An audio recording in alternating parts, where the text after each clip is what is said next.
النهارده هنعمل مع بعض وصفة كنتاكي، الطريقة الأصلية بالظبط، من غير هبد كتير، ولا لبن رايب ولا زبادي ولا كل الهبد ده، وزي بره بالظبط، ويمكن الطعم أحلى بكتير. يلا نشوف الطريقة عاملة ازاي. معايا هنا ده كيلو من البانيه. بص تقطيعته عادي خالص، اللي هو ولا رفيع قوي ولا تخين قوي. هنا بقى البهارات: نص معلقة كبيرة من الثوم البودرة، ونص معلقة شطة، ونص معلقة بابريكا بس، والملح. بس كده. في كيس كده هحط كل المكونات عليها، نص كوبايه ميه كبيره، كوبايه ميه على الكيلو، وادوب كده الميه في الكيس الاول. خلاص كده دابت، هحط بقى كل البانيه بتاعي في الكيس كده. اسهل طريقه، وهي دي الطريقه الاصليه من غير اي افتكاسات، مفيش اي افتكاسات فيها. والطعم هتحداكي ما تطلعي نفس الطعم بالظبط اللي بتجيبيه من بره.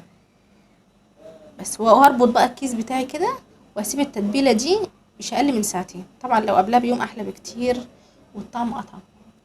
انا بقى سبتها هنا من بالليل. هجيب بقى هنا معايا دقيق بس، ولا فلفل اسود، مفيش اي حاجه عليه خالص، هو دقيق بس.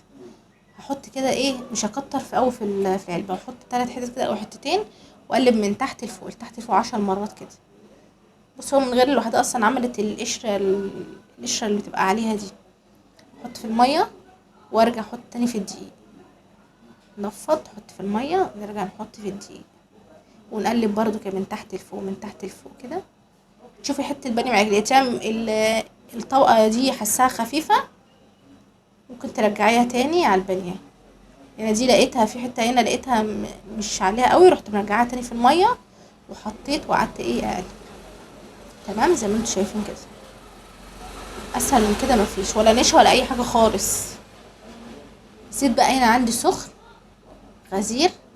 بصي مش لازم، اهم حاجه تكون الطاسه غويطه معاك، يعني زي حله اساسا تكون غويطه. لما بتكون غويطه بتخلي الزيت مظبوط، والقطعه البانيه بتنزل تغطس تحت، تبقى سواها مظبوط. غير لما تكون الطاسه مسطحه، التحمير مش هيبقى بتاعها مظبوط خالص، ولا كلها تبقى واخده نفس اللون.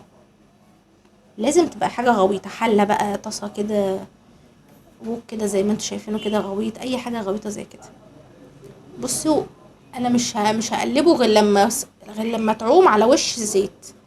بصي هي لوحدها ابتدت تطلع، وابتدى اصلا شكلها اساسا يبان لوحده. وعايزه اقول لكم ان ريحتها بس بالتوابل اللي احنا حطيناها دي ريحتها حلوه قوي، والطعم جميل، والله نفس طعم بره كنتاكي بالظبط، ويمكن احلى كمان وانضف. انا مش هقلبها دلوقتي، شويه كده ترفع معايا واروح ابتدي اقلبها. طبعا شوفوا احنا عملنا كل الكميه بتاعت السندوتشات ديت. يمكن كل كيلو البانيه او التكلفه ديت مش هتجيب لك قد سندوتش من اللي انت هتجيبيه من بره. يعني كل اللي احنا عملناه، كميه اللي احنا عملناها دي مش هتجيب حق سندوتش او سندوتشين بكتير قوي من بره. هنا انا كنت بعمل هنا في الطاسه التانية برجر، هبقى اوريكم طريقته بعدين. هنا كنت طلعت كميه بس اوريها لكم، اوريكم دلوقتي شكل قطعه البانيه ما بتبقى عامله ازاي. يبقى احنا التوابل بتاعتنا: توم بودره، شطه، بابريكا، بس كده. بصوا منظرها زي بره بقى ولا لا؟ والقرمشه بتاعتها لحد اخر حته بتاكليها فيها مقرمشه. انا هنا البرجر ده ابقى انزل لكم طريقتها بعد، يعني الحصه اللي بعدها، وهوريكم طريقتها عامله ازاي.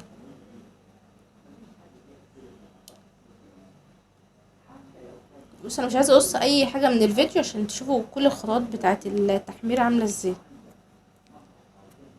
اهم حاجه في الفراخ دي التتبيله، كل ما قعدتيها في التتبيله كل ما تبقى احسن.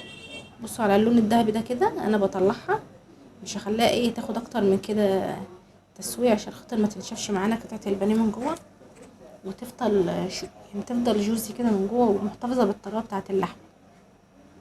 تمام كده بقى. انا هخلص كل الكميه بتاعتي بطريقه التسويه ديت. طريقه سهله جدا، ولا معقده، ولا تخافي ان انت تعمليها ولا اي حاجه. كله سهل سهل، ومش هياخد معاكي وقت خالص. اسرع اكله في الكون. بس بقى نشوف بقى مع بعض نعمل ايه. بص العيش الكايزر ده انا عاملاه في البيت، هوريكم طريقته. بصوا هش زي القطن ازاي. نكون بس السندوتش بتاعنا. ده على حسب بقى اختيارك وحسب ذوقك.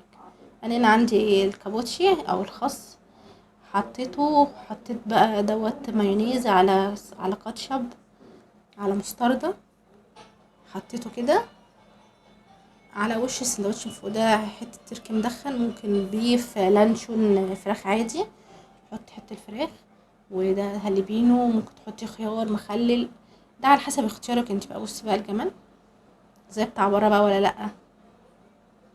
برضو في السندوتش ده نفس القصة. حطي بقى الصوص بتاعنا، اي صوص بقى انت بتحبيه بقى، رانش صوص، اي صوصات انت حباها تحطيها.